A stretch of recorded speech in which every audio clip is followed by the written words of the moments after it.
Hello students, I am Jitendra Singh. Welcome to Anand institute YouTube channel. आज हम class 8th के आपके ज्योग्राफी सेक्शन के अपने पहले चैप्टर फर्स्ट टॉपिक जो है आपके रिसोर्सेज के बारे में स्टडी करेंगे।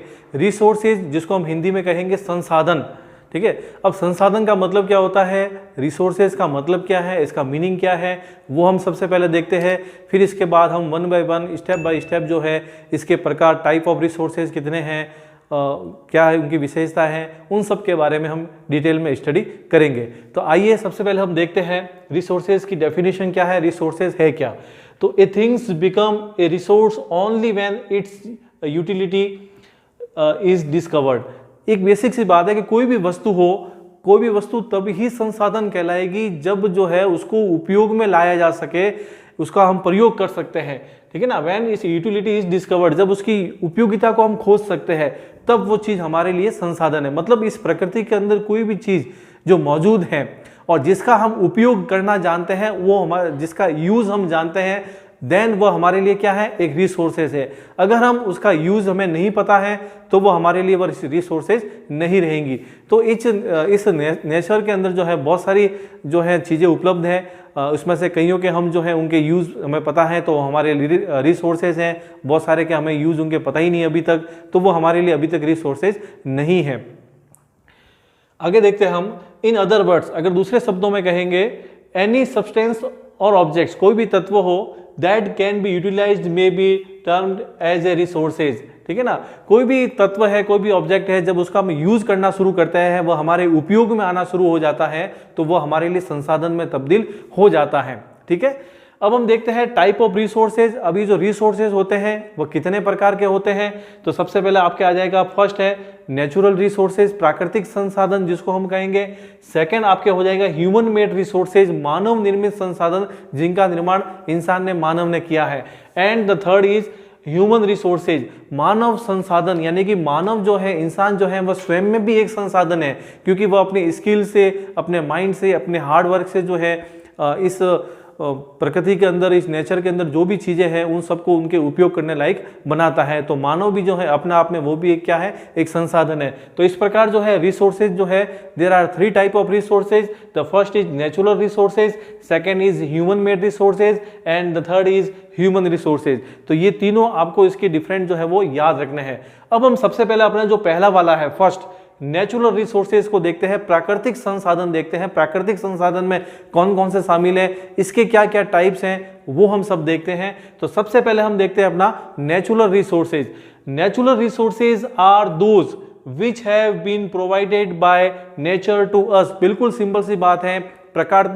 प्राकृतिक संसाधन किन्हें कहेंगे, जो हमें प्रकृति के द्वारा प्राप्त होता है, यानी कि वे संसाधन जो हमें नेचर से मिलते हैं, प्रकृति से हमें प्राप्त करते हैं, वी गेट फ्रॉम नेचर, ठीक है ना। तो उनको हम कहेंगे नेचुरल रिसोर्सेज। अब देखिए, दीज इंक्लूड एयर। अब देखो इन नेचुरल रिसोर्सेज के अंदर कौन कौन से शामिल है, तो देखो सबसे पहली चीज आ गई एयर, यानी कि हवा। ये भी क्या है, एक रिसोर्सेज है, ये भी एक संसाधन है, ठीक है। उसके बाद जैसे कि वाटर है, तो ये भी अपने लिए क्या है, ये भी संसाधन है, जल संसाधन कहेंगे इसको, वाटर रिसोर्सेज। सोल रिसोर्सेज, मिट्टी जो है, मृदा जो है, वो भी अपने लिए संसाधन है। रॉक्स यानी कि जो चट्टाने हैं, वो भी संसाधन है।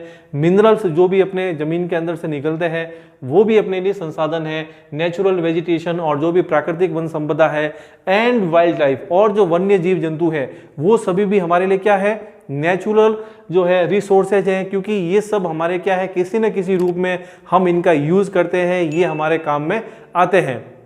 अब देखिए, हवा का प्रयोग हम सब जानते हैं नॉर्मली, जैसे कि हम अपने आप को जिंदा रखने के लिए जो है एयर बहुत ही जरूरी है, ठीक है ना। तो ये भी क्या है, एयर रिसोर्सेज है। इसके अलावा आपने देखी होगी बहुत सारे एयर विंड होती है, पवन चक्की जिसको कहते हैं, उससे जो है बिजली भी बनाई जाती है। तो ये क्या हो गया, एक हवा को जो है हमने रिसोर्स में कन्वर्ट कर दिया है और इसका हम यूज कर रहे हैं। उसी तरह से वाटर है, तो वाटर सबसे इंपॉर्टेंट है, सबसे इंपॉर्टेंट, क्योंकि वाटर पीने के काम में तो आता ही है, क्योंकि बिना पानी के जो है लाइफ पॉसिबल नहीं है। इसके अलावा हाइड्रो इलेक्ट्रिसिटी जो है, पानी से जो है बिजली बनाते हैं, और ऐसे ही बहुत सारे उपयोग पानी के भी हैं। तो इस प्रकार से वाटर भी क्या है, अपने लिए एक रिसोर्सेज है। उसी प्रकार से सोइल, मिट्टी है, इससे जो है विभिन्न प्रकार की जो है आप खेती करते हैं, कृषि करते हैं, विभिन्न प्रकार की फसलें प्राप्त होती है। तो ये भी क्या है, हमारे लिए संसाधन है। रॉक्स जो है वो अपने लिए संसाधन, मिनरल्स जो है जितने भी निकलते हैं वो भी है, natural vegetation and wild life. तो इस प्रकार से ये सब क्या है, अपने नेचुरल रिसोर्सेज हैं।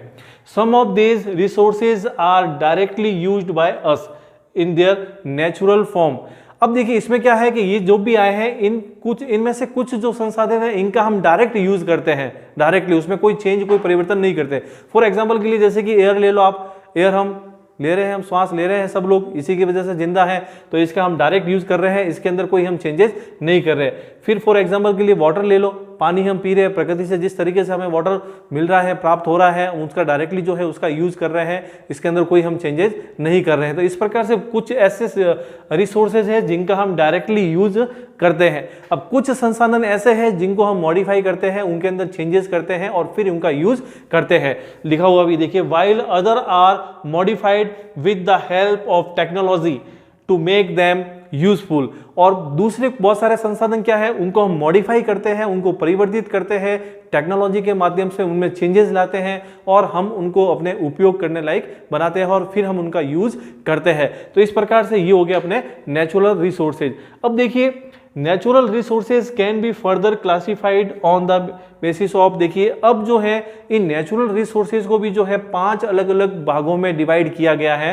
तो आप याद रखिएगा टाइप ऑफ रिसोर्सेज कितने हैं, 3 टाइप है, natural, human made and human resources. अब उसमें जो अपना पहला वाला है नेचुरल रिसोर्सेज, इसको भी वापस जो है वापस 5 भागों में जो है डिवाइड किया गया है। अब देखिए इसमें सबसे पहला आता है ओरिजिन, मतलब उत्पत्ति के आधार पे। तो इसको वापस इसके जो है सब डिवीजन है इसके, बायोटिक और अबायोटिक, जैविक और अजैविक। उत्पत्ति के आधार पे जो है नेचुरल रिसोर्सेज को हम वापस 2 भागों में बांट सकते हैं, बायोटिक और अबायोटिक हो जाएंगे। फिर जो है नेचुरल रिसोर्सेज के अंदर ही सेकंड है जैसे कि स्टेटस ऑफ डेवलपमेंट, विकास के आधार पे।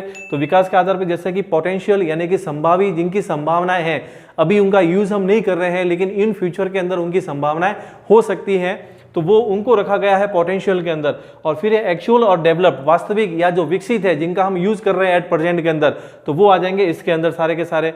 फिर थर्ड आ जाएगा आपके रिन्यूएबिलिटी के आधार पे, नवीनीकरण के आधार पे।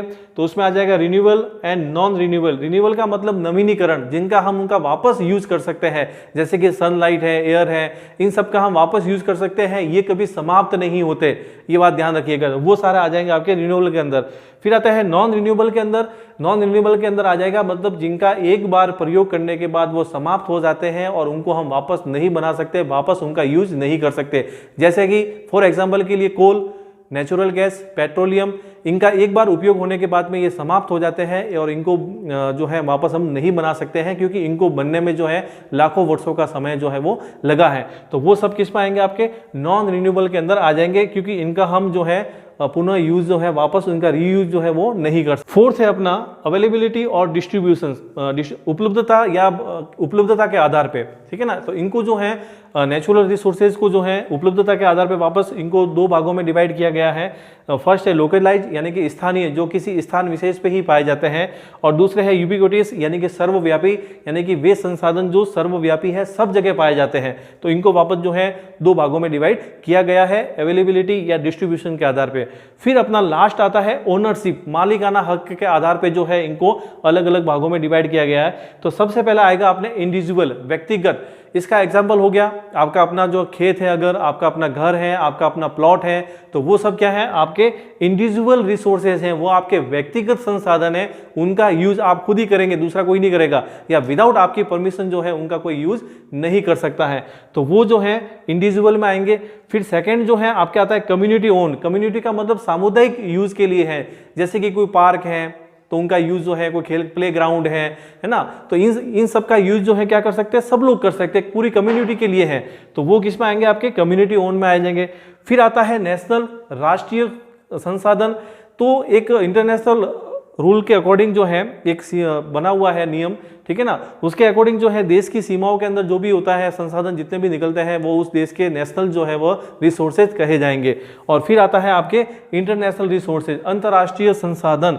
इनके लिए भी अलग से एक रूल्स जो है वो बना हुआ है। इसका यूज करने के लिए जो है आपको इंटरनेशनल अथॉरिटी से परमिशन लेनी पड़ती है, क्योंकि वह इंटरनेशनल है, अंतर्राष्ट्रीय है, किसी का उनके ऊपर कोई कब्जा नहीं है। अगर उसमें से आप संसाधन का आपको यूज करना है तो आपको इंटरनेशनल अथॉरिटी से उनकी परमिशन लेनी पड़ती है, देन उसके बाद ही जो है आप इनका यूज कर सकते हैं। तो इस प्रकार से आज हमने जो है रिसोर्सेज की डेफिनेशन देखी, रिसोर्सेज हैं क्या, टाइप ऑफ रिसोर्सेज देखा कितने हैं, और उसके बाद जो अपना फर्स्ट है नेचुरल रिसोर्सेज क्या होता है उसके बारे में देखा, और नेचुरल रिसोर्सेज के अंदर भी वापस कौन कौन से उसके भाग है, कौन से डिविजन्स है वो सब हमने देख लिए, उनके सब डिवीजन कौन से है वो सारी हमने देख ली है।